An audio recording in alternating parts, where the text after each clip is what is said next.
Hey everybody, welcome to March, April, and May, the three best selling months for real estate in the year. Okay? Now, this year has been a little different from years past, so we want to present today's topic to you, which is how do I as a seller make sure that if I put my home up for sale, my buyer performs and closes the escrow? Now, why would I even bring this up, right? Like, you sell your home, you think the thing is going to close.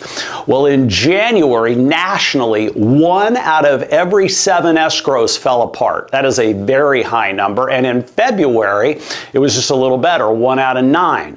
Why in the world would 1 out of 7, more than 15% of those escrows fall apart? Almost always because of the buyer, right? Well, I'm going to answer it this way. There's 3 reasons why escrows fall apart, and I want to make sure you, if you sell your home, don't become one of those nasty statistics, right? The worst thing in real estate is to call a seller and say, I'm sorry, we have a problem with your escrow. Okay, plans are being made and you got to start all over again. It's awful. So 1 in 7 fell apart. Why? 3 reasons. The first 2 are legitimate, and we're going to protect you there. The third is what I would call BS, all right? So we're going to do that one last. Now, the first one pertains to the time frames that the buyers can do all of their inspections, all their diligence. Okay, the California purchase contract is very favorable for buyers.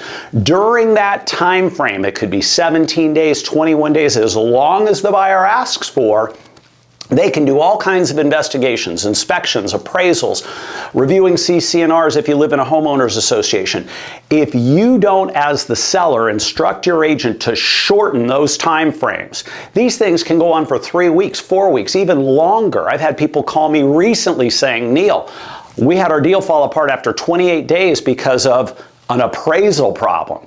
Guys, don't ever let that happen. You can shorten these time frames to manageable timelines in which you know very quickly whether your buyer is going to perform. Number 2, about a year ago, I started talking about how fire insurance was going way up in price, and it was a problem.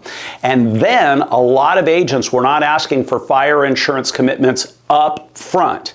If you're selling your home this spring, make sure your buyer has already spoken to a fire insurance broker and has a fire insurance plan in place day 1. We do that before we open escrow, not in escrow.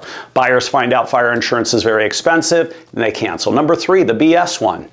Believe it or not, sellers, your buyer can essentially cancel for almost any reason, including changing their mind. That 1 in 7 in January, I guarantee you a large percentage, they were looking around, didn't like what they were seeing in the market, in the economy, in the world, whatever it was, got cold feet and canceled. Now, technically, are they allowed to do that? No.